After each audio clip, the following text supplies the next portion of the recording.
Okay, this is 252 Pop Fiction, where you'll find all the news and reviews and pop culture that's right to type.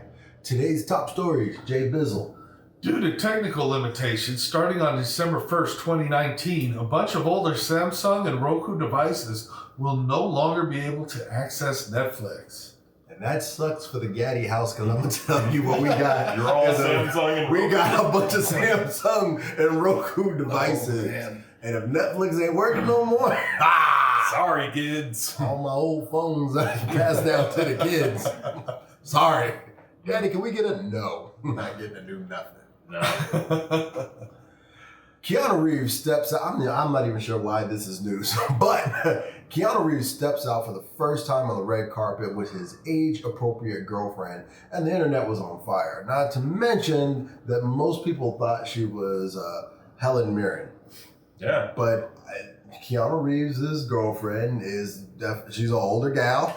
He's an older guy. I know. Yeah, that's why it's age-appropriate, but Keanu doesn't really step out. Who's the last girlfriend? Winona Ryder? Well, now I'm saying Winona Ryder.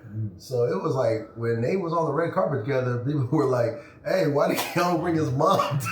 Hey, what about, I always mention it because I love Tron, Bruce Boxleitner going out with a girl from Little House on the Prairie. It's like he was doing Tron when she was 12. Yeah. That's, but you know, But that's love is love. But that's not age appropriate. That's That's not what's the age-appropriate. funny thing is, because that's now the new normal for Hollywood. Is to see either an older guy with a much younger, like you would expect to see him with somebody probably in their 30s, maybe some swimsuit model or something. Not an artist and writer and stuff like that, a woman who has sense. But he is a man of... Refined taste. There you go. I've seen all of his movies. Wow. Surf's up, dude. Actor and rapper Tip T.I. Harris admitted recently that he used to accompany his daughter to her yearly doctor appointments. Apparently, it was to be assured that her hymen was still intact. Wow. You know what? I'm sorry. I mean, I know you got a daughter. It never in my life, never ever in my life did I ever even once think that I'm gonna go to T's thing just to make sure everything is. No, man. Yeah. What? I didn't go to one. I'm saying, hey, you Ain't go none of my handle that. business. If something's bad, let me know. Yeah. So Are you healthy, honey? That's All right, it. everything's That's good. it. Yeah. Your mama went with you. Fine. Fine. It reminds me of a little cartoon I saw once. I'm going to clean it up a bit.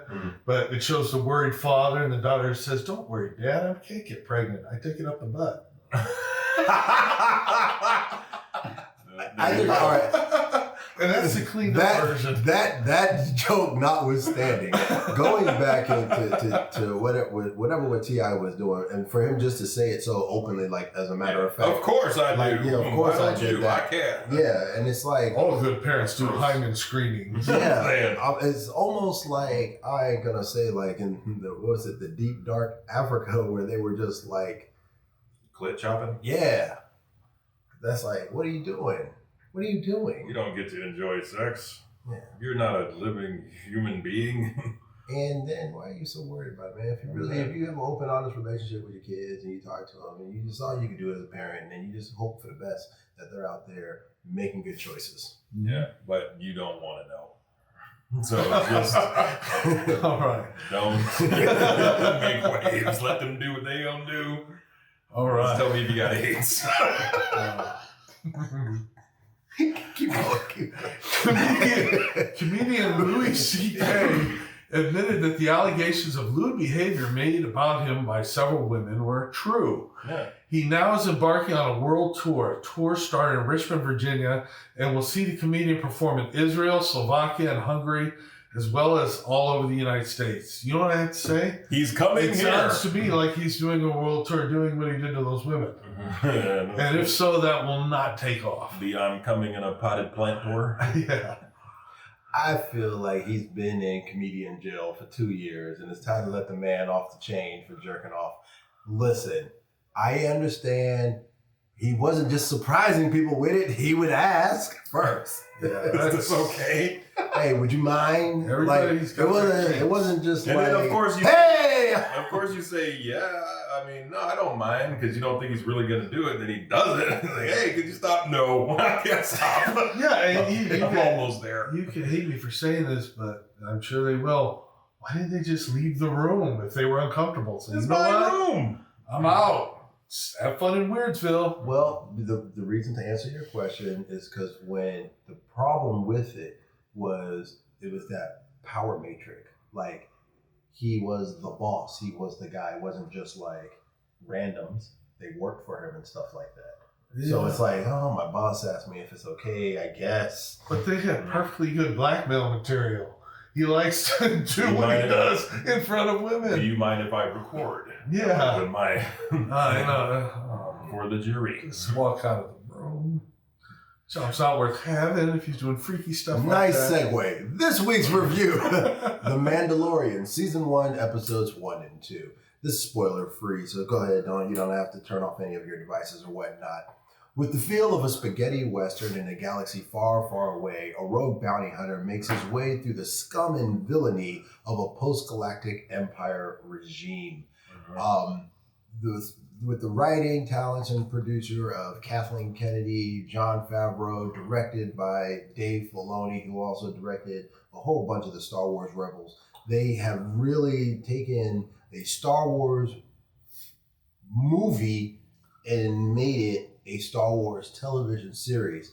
The only negative, if any negative I would say about it, is it does move a little slow, but the pacing of it seems very deliberate. Yeah. And once you go into episode 2, it definitely picks up steam. But you're not going to get a lot of, from the Mandalorian himself, you're not going to get a lot of monologues coming off of this guy. Well, they're doing a story about a character who wasn't known for speaking much. Exactly. So it's great. And if you, on any of those things, if you want to go down the rabbit hole with actually knowing a little bit more of the history of the Mandalorian, I mean, feel free. I definitely did. I got a lot of information. I thought I knew a lot because I read a lot of those Star Wars books and stuff like that, and the Boba Fett series. Yeah, a lot of it that's no longer canon.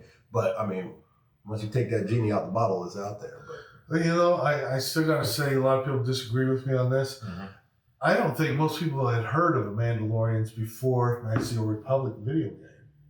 Yeah, I think that brought them to the right. forefront, you know, when the game came out, because I didn't read any of the books, but I saw all the movies. I watched I even watched Droids and Ewoks, the cartoon. Mm-hmm. I saw the TV shows, and yeah, there was. And I'm not gonna lie, man. When I was a kid in the Boba 80s, Fett I was popular. love Boba Fett. I don't even know why. When I look back at those movies, and I was like, he really wasn't in this. He didn't do much. He didn't do anything. But he love he Boba was Fett. mysterious. He was dope. I always say in there, it's just like a comic book character. Their popularity is based on two things: the costume and the villain. That's right. And he had that Spartan helmet that everyone thought, including me, was the coolest thing ever. Oh yeah. For sure. And he put a Stormtrooper helmet on him, and his character fizzles. No good. Well, this week, Ralphie D recommends The Toys That Made Us Season 3. Netflix, again, back for a third season. The favorite memories from our childhood playing with toys, some of which become iconic through the years as multiple generations of people play with them and themes alike. I tell you what, the episode that I watched was the one about the Teenage Mutant Ninja Turtles. Awesome stuff, man. They talked to Eastman and Laird in this. Oh, yeah. So I can't remember which one it was, either it was Eastman or Laird, but one of them kind of like sold off the rights. 40 million. Yeah, and then the other one, he's still hanging in there, and of course they've had a couple of those failed movies and other things, but They got bread off of this whole thing. Yeah. I mean, it was two guys when they were just here. I just drew this, and then that's to make each other laugh. And it turned into a multi-million-dollar billion. Yeah, I just love though the exchange of ideas. He draws the Ninja Turtles as look a Ninja Turtle, and dude just writes on top of a Teenage Mutant. Yeah, and it's like the two. Yeah. That's how lightning strikes. Yeah. Lightning in a bottle. Well, I'm Ralphie D, and that's news to me. I'm Cool Water Kurt. That's my story, and I'm sticking to it. We'd like to hear what you think. Leave us a comment down below and let your opinion be heard. And if you like this video, please check out other videos on our channel like This Weekend and The People's Choice Retro Recast. You missed. I'm JB. I'd like to give a shout out to my man AM. and Comics Most Wanted. Like him, follow him, subscribe. And this is 252 Pop Fiction, where you hear it first. I got it.